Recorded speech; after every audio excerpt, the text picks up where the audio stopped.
Et enfin, sur cette scène-là, et ça me ferait une transition parfaite, il y a l'espace du SMAV.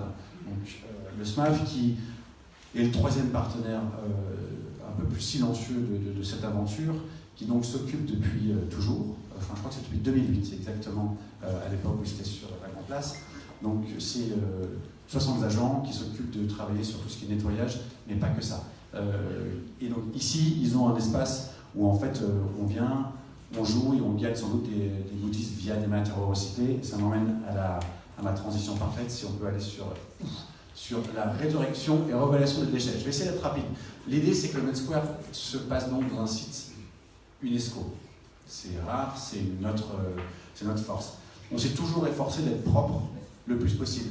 Mais nous seuls, organisateurs, on n'a pas le savoir-faire. Et en fait, moi personnellement, on y allait avec les équipes, il y a 10 jours, on allait visiter donc, le centre de tri du SMAB, et on était absolument par terre sur la technicité et les avancées de comment ces gens travaillent pour créer cette valorisation de matières recyclées. Et du coup, nous, on est sensibilisés à ça. On a toujours eu les éco-cups. Vous n'avez jamais vu des gobelets plastiques qui traînent par terre. L'année dernière, on a commencé un partenariat avec SMAB où on a réutilisé des éléments de décoration. Donc, c'est des éléments qui étaient jetés en benne, qui étaient retravaillés par l'équipe du SMAB et qui étaient montrés sur le site, sur le VIP, sur le camping, mais aussi les grandes dettes que vous avez vues sur l'entrée. Ça, c'est les gens du SMAB qui l'ont fait. J'ai pu visiter leur menuiserie, leur ferronnerie, enfin, ils ont un savoir-faire juste super pointu. Il y avait déjà un tri de déchets à faire par le SMAB, maintenant on va aller un peu plus loin. On va imposer à tous les commerçants d'avoir des vaisselles jetables dans tous les stands du festival. Compostable, merci. Compostable. Donc, parce qu'on s'est quand même aperçu que même si l'impact est modéré, sur le festival, c'est quand même 46 tonnes de déchets. Alors, je ne connais pas tout par cœur, je n'ai pas mes notes, mais ces 46 tonnes de déchets, par exemple, c'est 4 tonnes de verre. Pourtant, il n'y a pas de verre dans le site. Les 4 tonnes, c'est juste sur les extérieurs et sur les loges. Donc, tout le monde doit rentrer dans cette optique de transition écologique. Tout le monde doit prendre bien conscience de ces enjeux. Et nous, organisateurs d'événements, on se doit d'être à la pointe le plus possible. Donc, tri des déchets compostables dans zone publique, nous, on va l'améliorer sous les conseils du SMAF qui va nous aiguiller. Amélioration du tri en backstage, parce que c'est là où, en fait, on doit aussi bosser, on doit aussi sensibiliser les groupes qui viennent dans le festival. Distribution d'eau gratuite, je l'ai dit. Et enfin, on va positionner les cendriers, recycler les mégots avec des messages un peu rigolos pour inciter les festivaliers à aussi sensibiliser. Ensuite, on est en train de retravailler sur la déco, sur les assises qui donc serviront aux nouveaux espaces que je vous ai donnés. Donc, prise de conscience générale, j'invite les médias à relayer ces indications tout autant que les nouveaux noms ou la troisième scène. C'est un enjeu d'ordre public.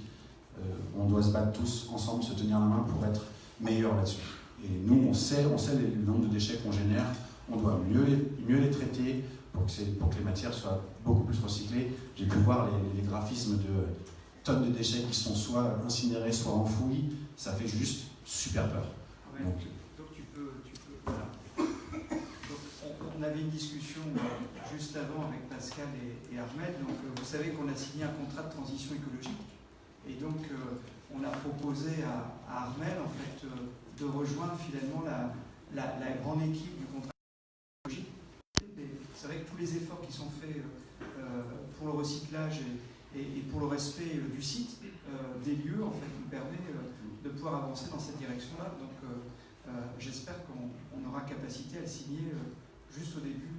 Voilà. Merci. Donc, la charte, on a pu la lire. Moi, la charte, elle est hyper intéressante. Moi, les commentaires que j'ai faits, c'était que oui, pour cette charte-là, mais si elle est bien ciblée sur la période où nous, on opère le site, je ne pouvais pas me dire que j'opérais ça sur le long de l'année, mais sur la période d'opération où mes équipes sont présentes, c'est-à-dire les périodes de montage, d'exploitation, de démontage, on sera dans le suivi de cette charte-là et on se mettra des objectifs chaque année à s'améliorer et ça sera monitoré et vous avez le résultat de ces objectifs si on arrive à être plus performant chaque année. C'est des enjeux, on est dessus, je passe, mais voilà, c'était important pour moi de marquer le coup là-dessus, de marquer les consciences, on doit s'améliorer là-dessus. Voilà pour le SMAV. Il me semble qu'après, c'est du coup, Matt, après, hein,